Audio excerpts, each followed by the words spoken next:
This is a TalkStation original podcast.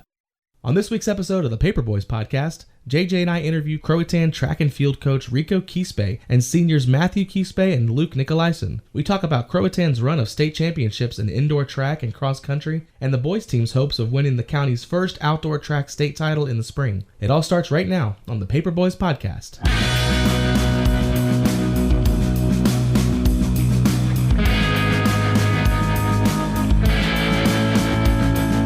Hello and welcome to the Paperboys podcast. I'm JJ Smith. And I'm Zach Nally.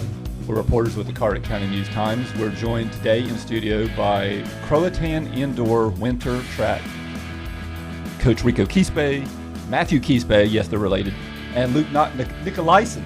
Thank y'all for joining us. Thank you so much for having us. Reason we've got Croatan winter indoor track and field, which it's funny to say indoor because out of the entire year, you only technically run indoor, like 3 or 4 times, maybe? Three or four times whenever we make it to an indoor facility, which we try to do. And if it wasn't for you guys traveling, it would be the last meet of the year. It will be one meet that we go to if we didn't make it there. That's why I almost never put indoor in my stories. I just say winter. Yeah, because it's not indoor. So Croatan is joining us today because they're doing something that we have rarely seen in this county. They're winning state championships like it's their job. You've won 4 in the past 6 years. Yes. How? I think it's just been the culture that we built. That if you tell athletes that they can win and they do the work, and then they start winning, then they start believing. And once they believe, they can achieve. And that's what I tell them all the time. You gotta believe it before we can achieve it. And I think it could have been, the day of the pandemic. I think we could have had another one as well. Sure. So, unfortunately, we couldn't race that year. Yeah, you said that was going to be a really strong year for you guys. Yeah, that was a good year as well. So we could be looking at 5 and 6. We could be, yes. Yeah. And then the one you lost was right down to the wire, right? Yes, it was. It was last year to Franklin, where they had 3 pole vaulters that scored 23 points, I believe. Okay. So that was a big blow for us and took us out of contention. How about you, Matthew? What do you think's been the key to 4 and 6? I think a lot of it has to do with kind of the team we've built, like you said. I mean, all of us are really close, and we've kind of formed this competition between each other that we want to win against each other, and that kind of relates to racing and just wanting to beat everybody. How about you, Lee? What do you think? We also we hold each other accountable a lot. It's a lot of hey, you're not there at practice. Why aren't you there? You need to be there type stuff. It's we're all strong runners. We know that, but we still got to show up. So. You said 4 of the last 6. That's this year, 2024, 2022, 2019, 2018. Finished second in 2023 and second in 2017. That's what is that? 1, 2, 3, 4, 5, 7 top 5 finishes in the last 8 years. That's nothing. Not too shabby. They're doing all right. But it is hard to put into perspective the 4 state championships. We don't live in a county where we see a ton of state championships, and it feels like the running community in this county, at least, especially from Croatan, is one of the best in the state. It's just not something we see in a lot of sports here.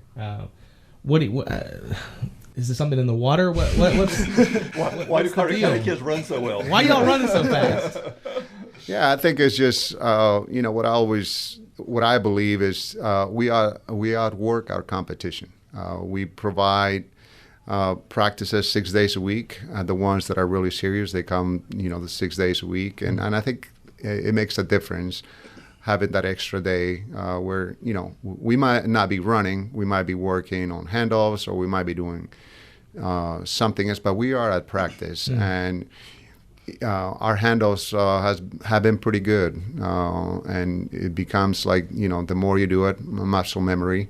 I mean, the guys that are perfecting the handoffs, they're working out there all the time, and they kind of make their own scenarios where someone's pushing them, and things that happen that may happen that you don't train for it, but when you are have that visual of something could go wrong, and let me adjust to this. You can or respond whatever. quicker if you. That's right, and that's what they do, and I think that's been the difference. It's just working and putting time and effort into the program. Well, I think too the question's always been, we live in a relatively flat area, and you would think that people in hilly or mountainous regions would have an advantage from being able to use the elevation, but I guess we have high-rise bridges. I guess that's about it here. Yes, and I mean, like for cross country, for example, we go to Fort Macon, and we try to go places where that's a great elevation. Yeah, trail. Yeah, there's some elevation that we can take advantage of it. But for indoor track, I mean, like everybody's on the track, and sure. Our long distance guys, they don't do a lot of their work in the track, but they're running out there, and sometimes Fort Macon is a good place for them to train instead of the track. The only thing we've seen close to this in county history, if you want to include county history, when Eastern Carteret and West Carteret started, so you're talking 64, 65, so about 60 years, is Croatan wrestling. So Croatan again gets to put a feather in their cap. It's Croatan.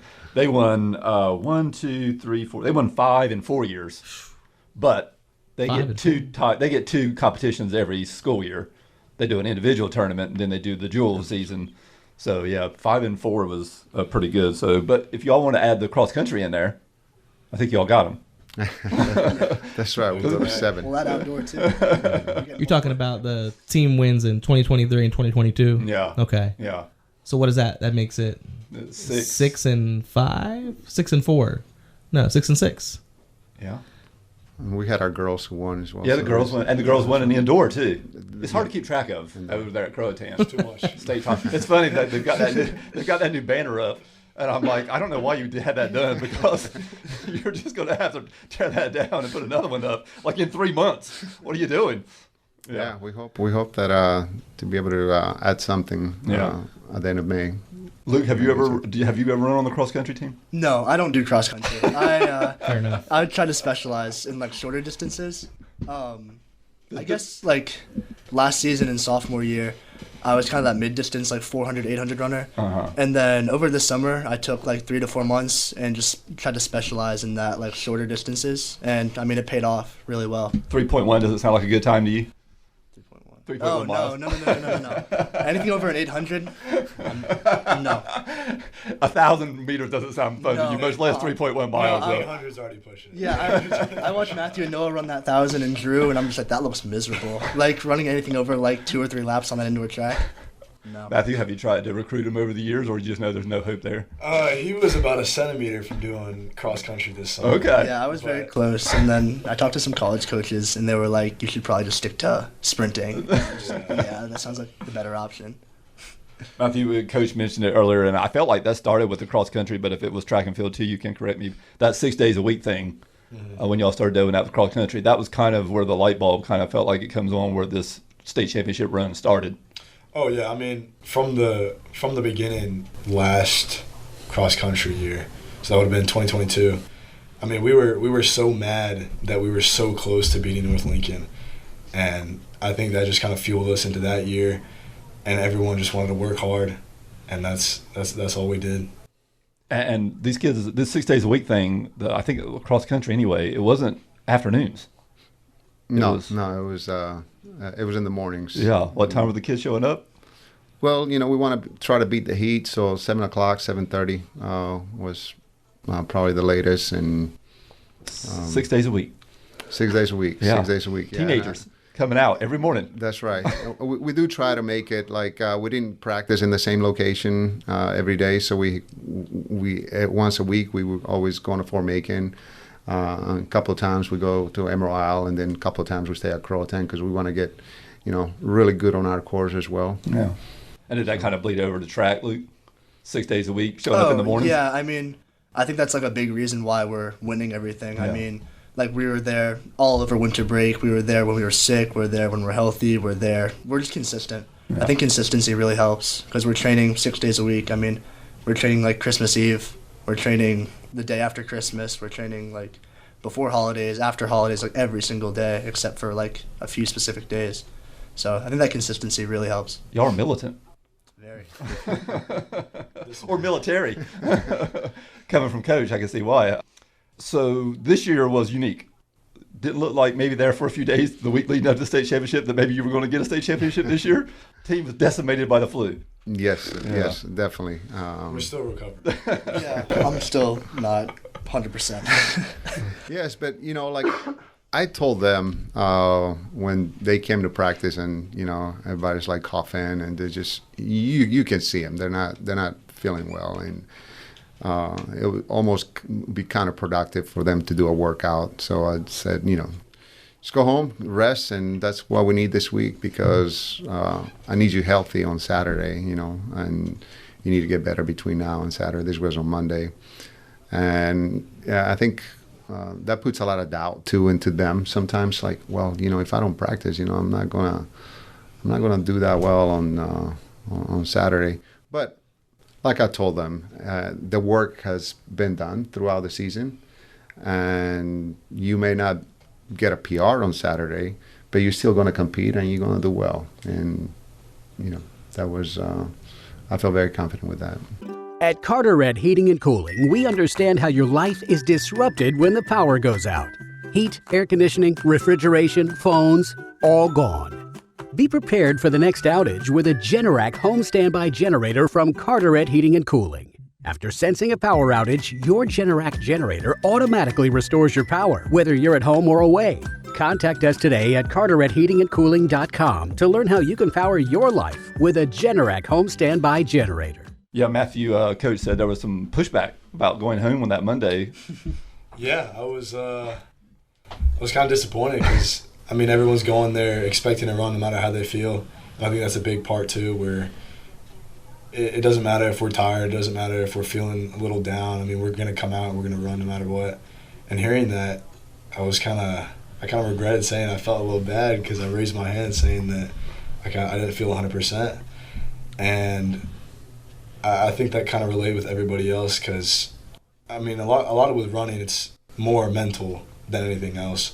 So if you're not confident in your ability to run, then you're not going to be able to run fast on Saturday.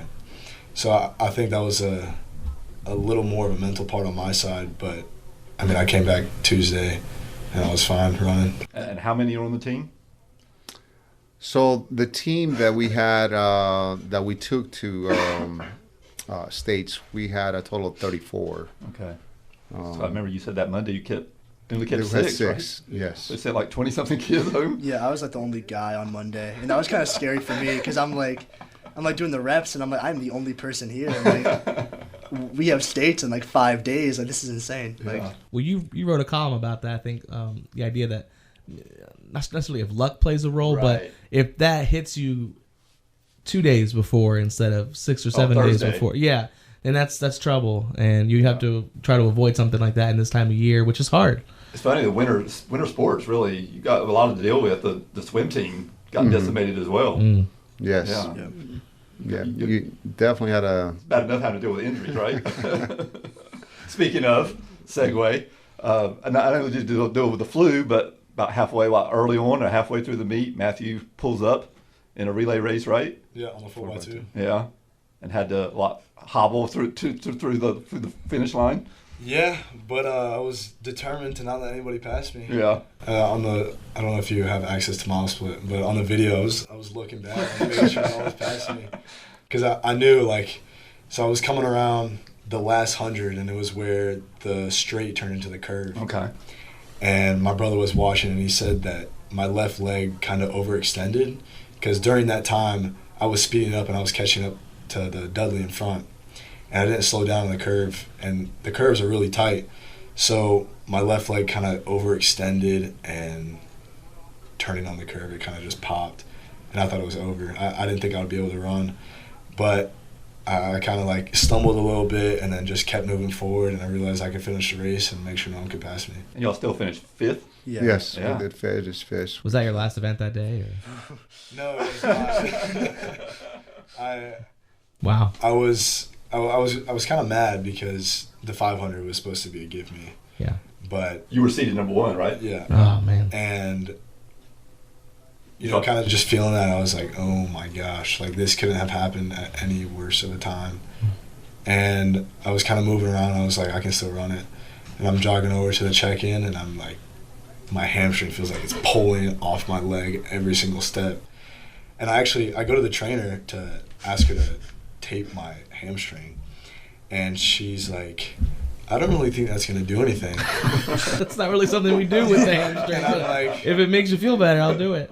I'm like, are you serious right now? Like, I'm pretty sure that's going to help my hamstring. Give it some Got to be support. something you can do for me. Yeah. And, I mean, at that moment, I was like, all right, then I'm not going to sit here and waste my time in here. I got to go check in my next event. Okay. And by that time, the person checking out, he started yelling at me because I was late. And I'm like, I just pulled my hamstring before I took. Give me some slack. But I ended up checking in, and I'm tying my shoe up, and we're 3 heats away from racing. And it was a big mental battle. I was sitting there praying. It was a big mental battle. I channeled my inner David Goggins. I literally almost mentioned when he mentioned not wanting to go home because he was, sick, and I thought that's the David Goggins mentality right there. Yeah. No, I want it. I need it. I gotta have it. So where did you end up finishing in that race? I think it was like 15th. I mean, but still, the ability to actually do it through that pain. I mean, I don't know how I did it. Yeah. I mean, the day after I couldn't walk. Sure. But, I mean, I went there and I just was like, I need to run. I can't quit. And from my perspective, why I wanted to keep going was less of a me, but more of a, I got to set an example for everybody else on my team, because as much as I may hurt myself more, I got to keep going and know that you can't just quit when stuff gets hard. So that kind of made me just keep going to show everybody else that you got to keep going. Coach, he mentioned that lap, coming down the stretch there. Even though you guys try to take them to as many indoor events as possible, is it a big adjustment for the kids to go to an indoor place like JDL Fast Track after being, on high school tracks all year long? Yes, it is. It is a big adjustment, and one of the reasons for our 4x2 getting DQ on the girls is just one of the girls in the team. She just hadn't been to JDL for one reason or another. So when she's doing the exchange, she's counting her steps and moving forward where she should have been like a 4x4 almost exchange zone.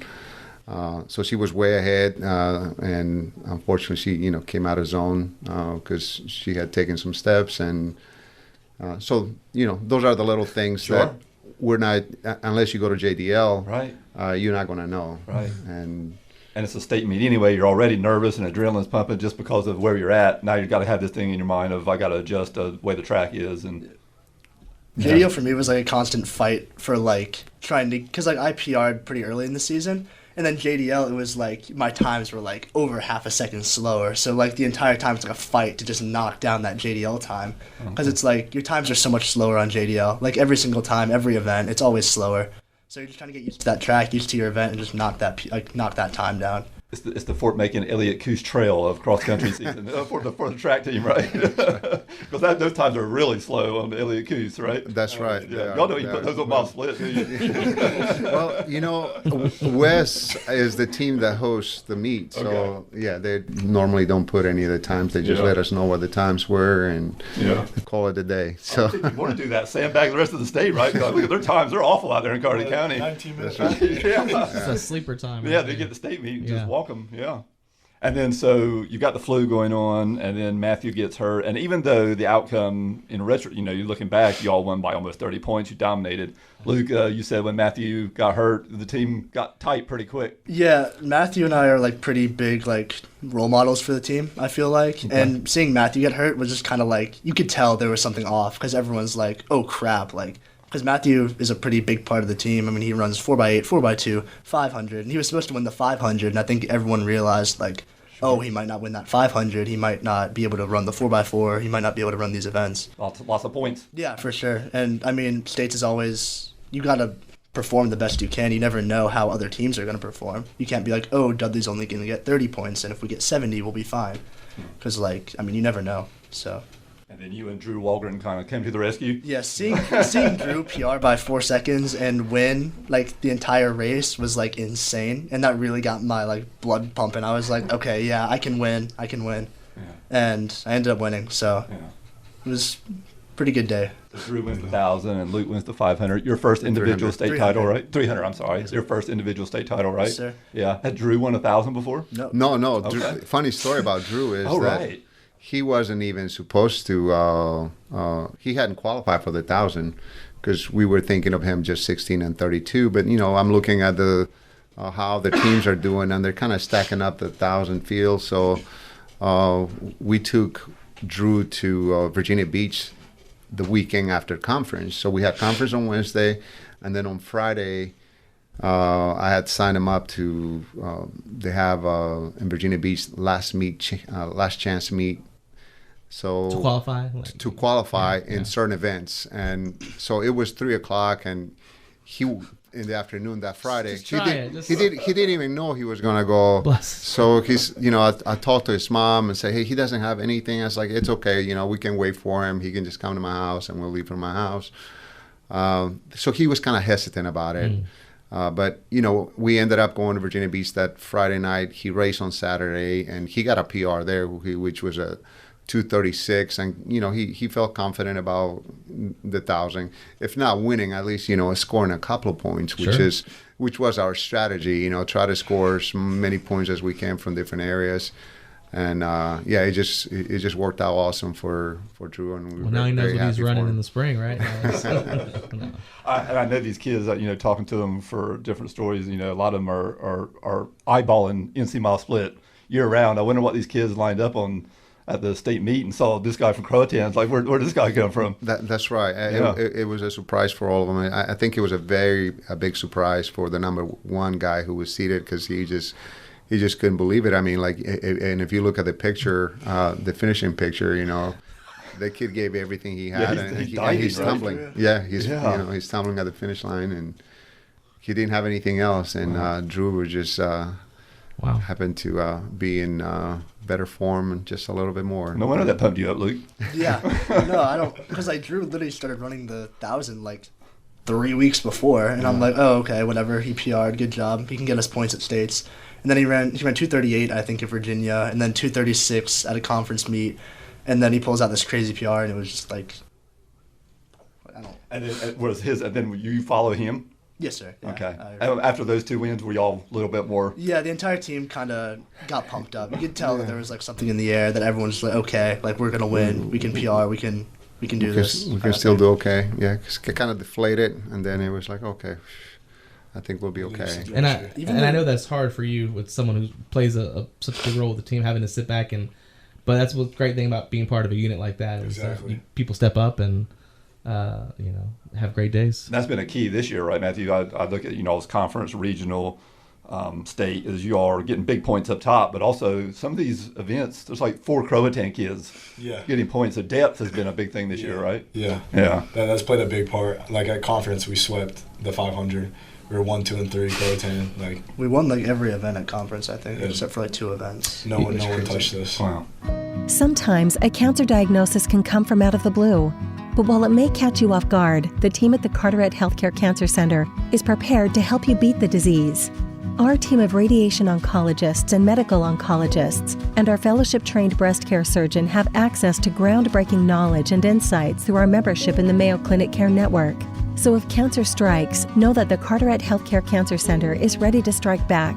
Learn more at carteretcancercenter.com. So this has been a tag team effort. Coach Rico Quispe and Andy Balfour, who had to step away from the cross country team earlier this year, but he's been there the whole time. And I did a story on you guys. You guys were our Carteret County News-Times Coaches of the Year a few years ago. And I remember then it was the funny thing was there was some good cop, bad cop there, right? That's right. Yeah. Who was good? Who was bad? I think I do more than forcing. He was more like a nice guy. So that was a role, and I think it worked well for us. Are you the hammer? I would The like to boys say, are shaking their heads vigorously. We can agree he definitely is. Yeah, I Bolford's think- more accepting, more funny. We joke around with Bolford, but when we talk to Coach Rico, it's A little bit of a slide there, Coach. He said, Coach, Balfour's funny. So I guess that means you're not. that's right. That is. Rico said, "That's fine. I can take that. I don't need to be funny. As long as we keep winning state unless championships." we're winning, I think I don't have to That's be right. funny. Yeah. It was a good dynamic though, for It sure. was a Like perfect having balance. that that iron fist and then having that funny relaxed coach. It really helps a lot because Yeah, we see that in other sports where if there's a coach that yells a lot, like on basketball, another coach is the quiet one, and there's always having that balance is really nice. Mm-hmm. for sure. Now you got to be the hammer and the stick and the carrot. That's all right. Like you said, as long as it keeps winning. Well, Coach, you get the discipline honest, I guess. Tell us about your service in the U.S. Marine Corps. Well, I was fortunate enough to be able to do 30 years in the Marine Corps. I enlisted initially, and after 11 years being enlisted, some doors opened up for me and became an officer and finished my career as an officer. And I got to see a little bit of everything, and definitely, having Marines under your charge just kind of makes you, sometimes you have to listen, but you got to hold them accountable. And I think that's the biggest thing for me for athletes, because everyone likes to win, but not everybody does the work to win. And, I tell them if it is not going to be easy. I mean, to be able to finish all the workouts, to be able to make it every day. And, had we not had states on Saturday, that definitely I wouldn't, everybody would have been there at practice and we would have ran, because we got to get used to those conditions as well, competing when we're not feeling well, because our muscle memory and just the fitness level that everybody has, that they'll carry them through. So. Coach spent 3 years as a drill instructor. Would y'all agree that he spent some time as a drill instructor? for sure. Yeah, those were definitely 3 years that it was. I learned a lot, and I think I made an impact as well. Yeah. And I have. The good news is that every now and then I get an invite for a retirement ceremony from one of my recruits who's finally retiring after so many years. Easy to, and of course they see it differently now and their retirement than they may have in the moment. Absolutely. Yes. You always grow to appreciate that tough teacher after the fact. Maybe not always during, but do you feel like you bring a lot of, obviously it's easy to assume that, do you feel like you bring a lot of what you learned there to your coaching style? Yes, I do. I do. I mean, accountability is huge, and just understanding too. Obviously, I get when people get sick or they're not feeling well. But there's sometimes when if there's no injury and you're just out of shape. Yeah, I'm not gonna have a lot of compassion for you. You just have to keep doing it and until you get in better shape, and then you're not going to hurt as much. Sure. But even in good shape, the workouts that we do are designed to push you, and everyone's out of breath. Everyone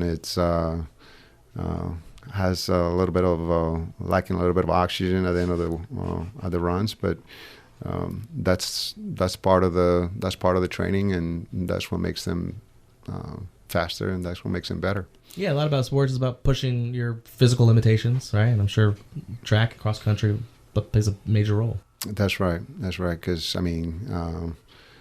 running the distances that they do at the speed that they do, it's a lot of grind. But also the mental side, like you mentioned earlier, with if you get an injury, not having that literal don't quit attitude. Yeah, and what's funny is that we're kind of situated where baseball can see us, and after our workouts we're all on the floor, and the baseball kids are like, "How do you guys enjoy this? What do you guys think it's?" We're not signing up for track. Yeah. Yeah, we wonder why it's so hard to recruit people. Yeah. We're all like laying You should on do the it in the ground. back, so they don't know until they're out there. There's like 4 people throwing up by the fence, and then like there's like, Jeez. it's bad. People But are limping. Like they can't walk. If legs are full of blood, it's like we're jogging like half a mile an hour for our cool down. it's a walking cemetery, like I say. Yeah. My favorite line about cross country and track and field is those sports are punishment for other sports, right? Other sports, you do something wrong, you take a lap, right? Run. That's what you all are doing for the sport. We willingly take the punishment. You're willingly taking a lap. Yeah. And you finished as a lieutenant colonel, correct? Yes. Yeah. Yes. I remember that story I wrote. Colton Rodriguez talked about how like you were the discipline and the organization, and said if you didn't get your form submitted in time, Coach Rico didn't play. That's right. Or just showing up to practice on time. You know, we make it. Doing burpees. Not just burpees. It could be something else. Electric chair. Uh-oh, no. And Coach Balfour, he brought the kind of the expertise. He won 6 state titles in high school, in the pole vault, in the high jump, in the long jump, and hurdles. Talk about being some variety there. That's right. Very versatile. Very Yeah. knowledgeable about the sport, and he's basically his experience was what got the program started and got it going in the right direction. And you talk about how he can coach anything. He will spend time over with pole vaulters and just knows everything, or with his hurdles, or running, whatever. That's right. Yeah. He had expertise in every area, which it was huge for us to be able to continue to get better. And he went on to compete at Northern Arizona, so he was a college athlete as well. And we should mention, we just did mention the pole vault. We had a pole vaulter win a state title, Jake Carroll, right? Yeah, Jay Carroll did an amazing job, and he's just been pole vaulting just a couple of years, so he's going to continue to get better as well. Obviously, he's a senior this year, but I think if he decides to pursue pole vaulting in college, that is something that he's going to excel and going to do well, because he has the drive, and he has the athletic abilities as well. It was a big turnaround from last year too, because last year I think Jake opened at like 12 feet maybe or something like that, and he hit 12 feet like second try, and then he went to hit 12.6 and his pole broke, or like the tip of his pole had broke, so he wasn't able to jump, and he couldn't jump, so he ended up no hiding 12.6 and didn't get us any points, and I think he was seated like 4th, 3rd. Mm-hmm. He was up there. So we took a big hit for points from Franklin, and then this season he came in with confidence. He jumped 13.6 for his first jump, first try. Jumped 14, first try, second try. Wow. So he came with a lot of confidence, opened really hard, and his training paid off. So it was good. I've interviewed a lot of Croatan kids over the years with the success they've had in track and field, and now lacrosse and cross country, and a lot of military kids at Croatan. And I feel like they always go one of two ways. They either want to follow their father into that line of world, or they want to go completely the other way. Yours have decided to follow you. You've got Michael Keespay, who's now at the Naval Academy, who was a big-time runner at Croatan, and now Mr. Matthew might be headed in the same direction. You're thinking about going to the Naval Academy as well, right? Yeah, I actually committed, I think, in November. Okay. So no thinking to it. You are going. So June 27th will be his induction day, where he'll be on his own starting June 27th, and starting his new chapter in the Naval Academy. And Luke might be following him along as well if things go right. Yeah, hopefully it Yeah. goes well, and we'll be running together. Yeah, and you're just getting into that pretty heavy, right? That process. No, I have all my stuff submitted. Okay. I got everything submitted around late November, Okay. I believe. So now it's just waiting. Just waiting game. Takes forever. So said it could be up until April. So Okay. Yeah. And backup, you said, is State or Wilmington, and you're going to go the engineering route. yes, sir. Yeah. Yeah. I plan to do engineering and hopefully to run track, but And be on submarines one day, maybe. of course that's the goal. How about you, Matthew? What would you want to do career-wise? I don't know. Yeah. I think there's Not going to be on submarines with Luke? No, I don't think I can be in a confined space for It's that. not your jam. I think I have to be able to run. I'd be itching the entire time. But I think the Naval Academy does a good job with kind of showing you the different routes, showing you the different ways that you can go, and kind of putting you out there. So I think sooner or later I'm going to figure it out. I'm going to find what I love, and I'm going to go to it. My favorite story with Matthew when he was Student Athlete of the Week was a lot of it was centered around him and Michael and the fact that they compete just a little bit. Absolutely, yes. You wanted to break his, 800? Is that right? Yeah. Yeah. Took it down. I ended up doing that. Yeah. And then he's got 10. He had 10 state titles. Yep. You've already met that, right? I just matched that this season. Yeah. So now you got to get one over. Yeah. Yeah. Here we have this season. One over, we gotta get 3 And or I think 4. it'll be good. And that's pretty much, is that what's driven your whole career? Is to get everything to better than Honestly, Michael? generally, yes. Like starting in middle school, the principal at Croatan, her husband worked with wrestlers, and I was a wrestler.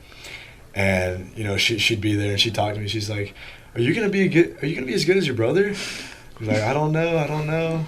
But I always knew I wanted to, and I probably would. But it ended up playing in my favor, and we're here.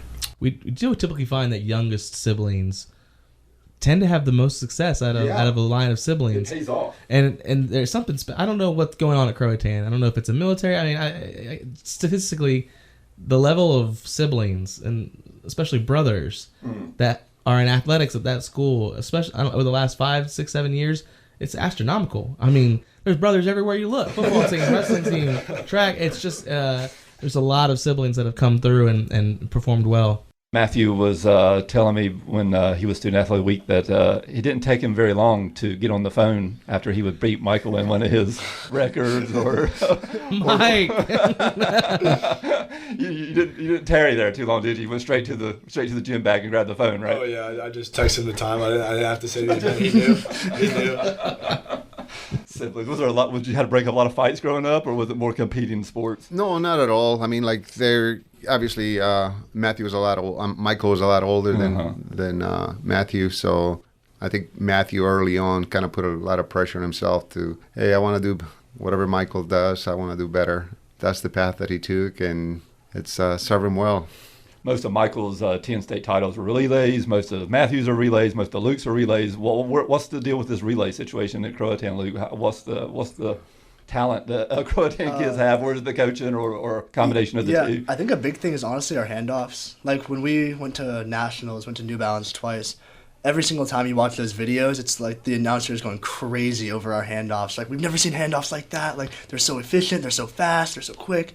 And it's just like, I think that it genuinely cuts off a good second or two. So we're running these fast times already, and then we have these 1 or 2 second cuts just because of handoffs. It's crazy. What's the difference in a good handoff and a bad handoff to some layman that's just watching and really can't tell a big difference? I would honestly say good. If you have a bad handoff, I'd say it could add an extra 1.5 seconds. I mean, if it's really bad, you drop the baton, it's an extra 3-4 seconds. So you have to work hard to get those down for sure. Is it just the key of knowing when to take off? Is that basically what it boils down to? Or is there 5 things you have to do? It's a lot of trust for sure. It's a lot of knowing how fast someone's coming in, knowing making sure that they're gonna stay consistent, which we all do. We all trust each other. We've handed off with each other for 3, 4. I mean, some of us from middle school, 5 years. So me and Luke were from middle school. Yeah, Matthew and I ran the 4x4 in middle school. Wow. So we've been handing off me to Matthew since 7th grade. So it's a lot of built-in trust. But I mean, Matthew and I have historically had really good handoffs, and without fail, every single time it's consistent. It's good. So that entire time, have you been that 1-2 handing off to each other? I think so. I feel like I've always handed off to Matthew. Wow. And I think we have the 4x4 record at Broad Creek also. In that order. We'll have to look into that. Yeah. My favorite, and you all have won, and you've been a part of 3 state championship relays, or is it 4, Luke? Well, you got your individual, then you got the team. I have 5 now. You got 5. Yes. How many do you have, Matthew? Do you know off the top of your head? Relay state champions? You're 6 now, right? Mine is 2 cross country, 2 indoor, And 6. so then 6. 6. Okay. So my favorite is there's 6 state champions. There's 5, but one of my favorite is when y'all were freshmen, the outdoor. You come in and you're seated 10th, and get a silver medal. Finish 2nd in the state.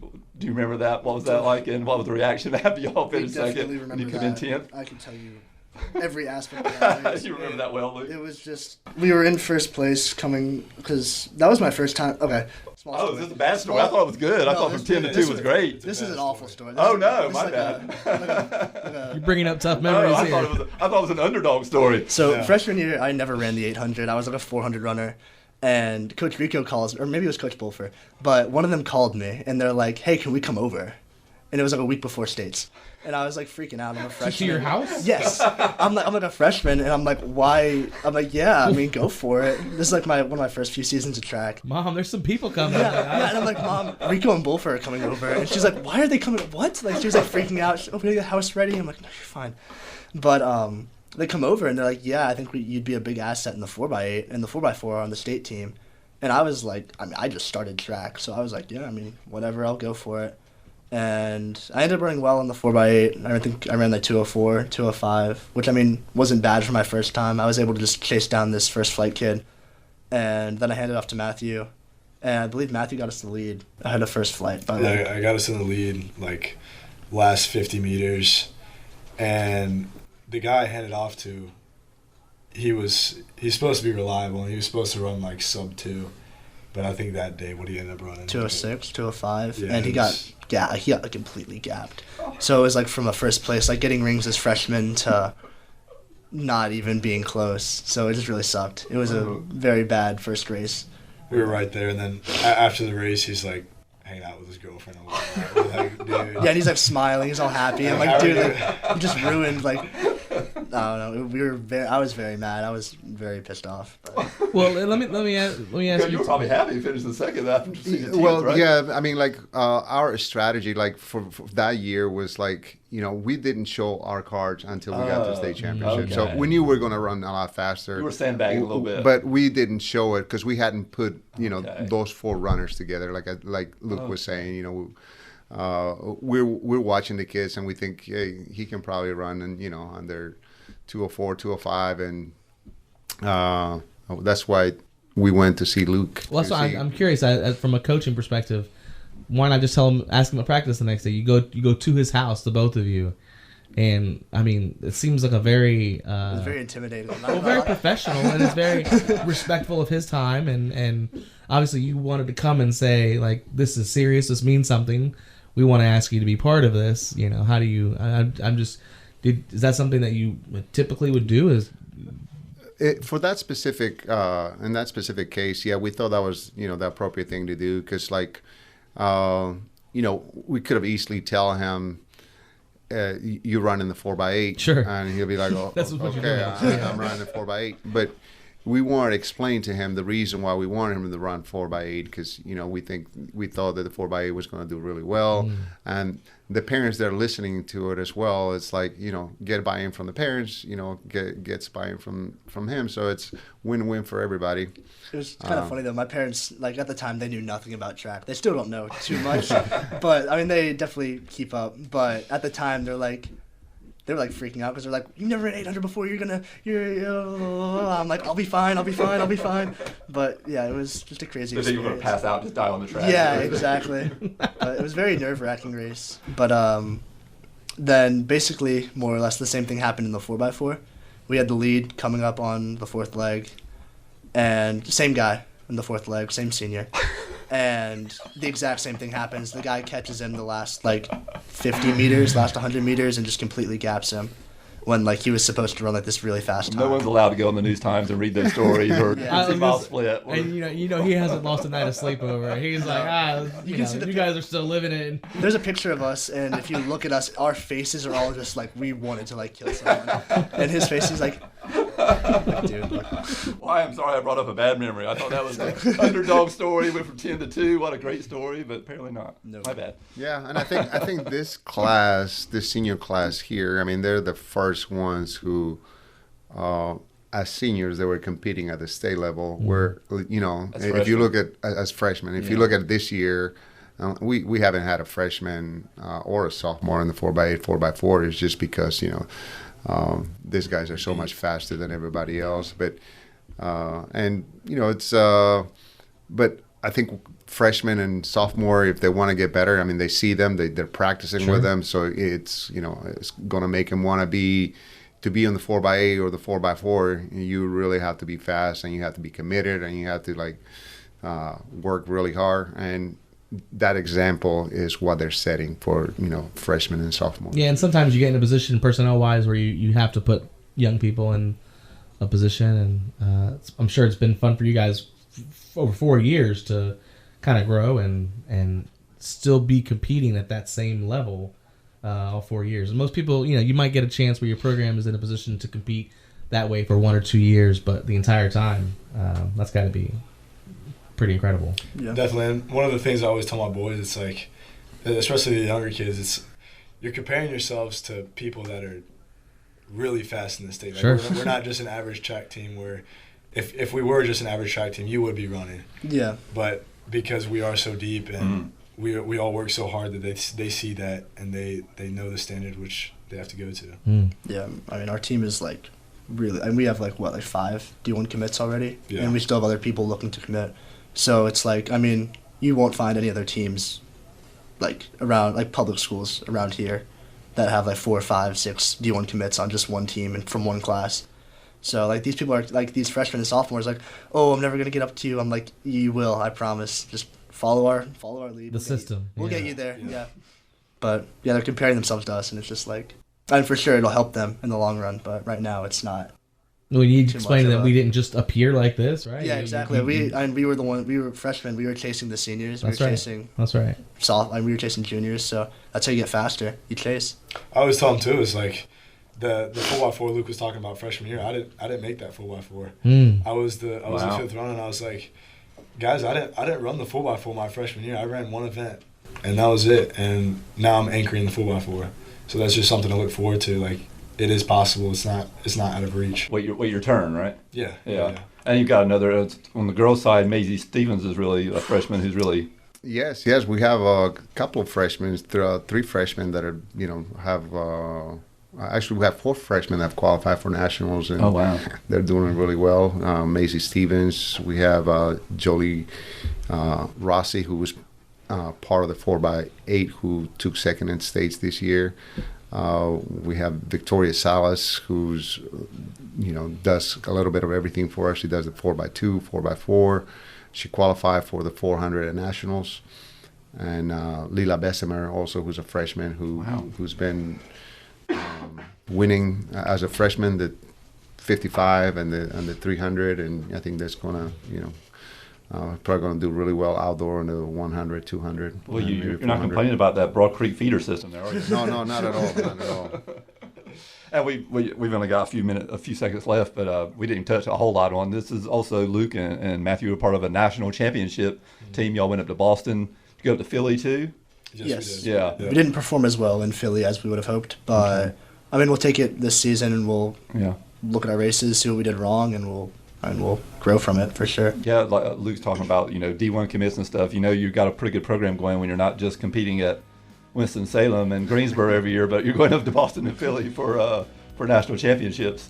That's right. Yeah, and this year has been a great year. We got 14 athletes who are going to nationals. Yeah, I mean, first season we did it in indoor. We had like 6 people, 6. and then outdoor we had 6 people, 7 people. Wow. So then it's just cool to be able to give them this experience, to be like, give them a taste of it, and it's like you want to go back. Like you go in indoor, I'm like, okay, like we're going in outdoor. Like this isn't like a group decision. It's like something that you get a taste of it, you want to just keep going. Like it's so much fun. It's so That's probably the whole key to the whole competitive. run you've been on. Once you get there, you want to keep going, right? That's right. Once you're there, you wanna stay there, and it's not easy to stay there for sure, but that's the goal. And as long as they keep working hard, I think they'll continue to reach that.